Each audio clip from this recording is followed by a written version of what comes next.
نحمدہ ونصلی علی رسولہ الکریم اما بعد بسم اللہ الرحمن الرحیم۔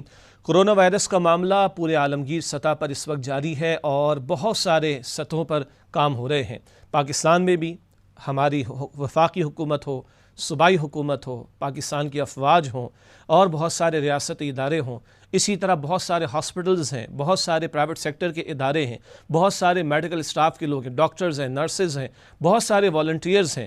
یقیناً یہ سب لوگ اپنی اپنی محنت کر رہے ہیں۔ ایک ہمارا فرض بنتا ہے، جو اللہ کے رسول علیہ السلام نے فرمایا کہ جو لوگوں کا شکریہ ادا نہیں کرتا وہ اللہ کا بھی شکر ادا نہیں کرتا۔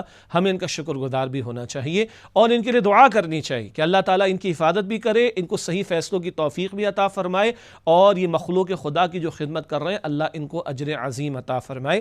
یہ انسان ہونے کے ناطے تو ہمارا فرض ہے، مسلمان ہونے کے ناطے ہمارا بڑا فرض بنتا ہے، اور اس سطح پر جہاں جہاں شکر گزاری یہ کہ ہم ان کے لیے دعا کریں، وہیں ان کی جو بھی فیصلے ہوں جو شریعت کے خلاف نہ ہوں، یقیناً ان فیصلوں کے مطابق جو قوم سے تقاضے کیے جا رہے ان پر عمل درآمد بھی کیا جائے اور ان کے لیے دعا کی جائے۔ ساتھ ہی میں گزارش کرنا چاہوں گا، ہمارے حکمراں ہوں، وزیر اعظم صاحب ہوں، ان کی پوری ٹیم ہو، ہمارے آرمی چیف ہوں، ان کی پوری ٹیم ہو، ہمارے ریاستی اور ادارے ہوں، ہمارے ذمہ داران ہوں، ہمارے پولیٹیشنز ہوں، ہمارے میڈیکل کے سٹاف کے لوگ ہوں، سجدوں کو بڑھا دیجئے، سجدوں کو بڑھا دیجئے۔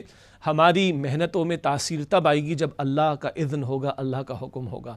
تو اللہ ان سب کی حفاظت بھی کرے، صحیح فیصلوں کی توفیق بھی دے، اور اللہ ان کو بھی اور ہم سب کو بھی سجدوں کی کثرت عطا فرمائے، استغفار کرنے کی توفیق دے، دعائیں کرنے کی توفیق دے، اللہ کے سامنے جھکنے کی توفیق دے۔ ہمت تبھی آئے گی جب اللہ سبحانہ و تعالیٰ کے ساتھ ہمارا تعلق مضبوط ہوگا۔ اللہ مجھے آپ کو ہم سب کو اس وبا سے محفوظ رکھے، سارے عالم کو محفوظ رکھے، اور اللہ اپنی ذات پر توکل اور اپنی ذات سے مانگنے اور اپنی ذات ہی کی طرف رجوع کی توفیق عطا فرمائے۔ آمین یا رب العالمین۔ وآخر دعوانا ان الحمد للہ رب العالمین، والسلام علیکم ورحمۃ